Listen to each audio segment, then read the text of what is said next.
I follow him all over the country, just having a trucking company and stuff. It's in New York number, so stay right. I was sitting in the car one day before work, and I was like on Facebook, and I seen all my friends like getting degrees and buying houses and, you know, going places. I felt like I hadn't done anything for myself, and because I had gone to mid-state right after high school, and that just wasn't the time. When I first came back, I was super scared.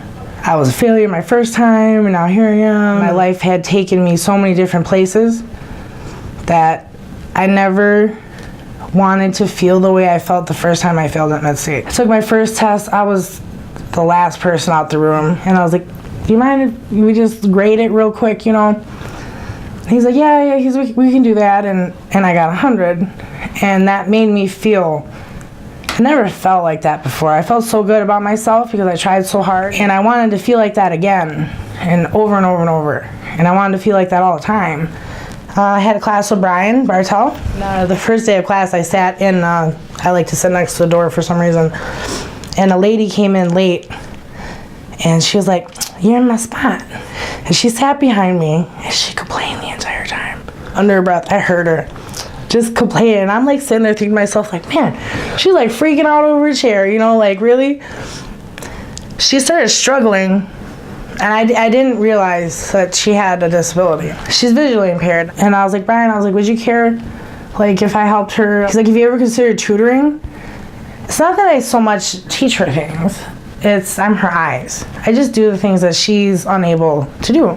Meeting Bobby and getting the opportunity to tutor her is one of my many favorite memories of Mid-State. And I'd have to say that day with Brian asking me, that's what started a really special friendship, because she is just, I wouldn't trade her for the world. Like, I've loved cars for as long as I can remember. Cars really teach you so much. Like, you need to problem solve. You need to come up with quick solutions. Being patient. You can have a new start. I mean, I feel like I'm living proof of that it's not the end when you fail. One of my favorite things that I look at too is, why is WD-40 WD-40? The first 39 attempts were a failure, but they didn't quit. Don't give up. Sometimes you have to make changes, and change is good. And change begins when you exit your comfort zone.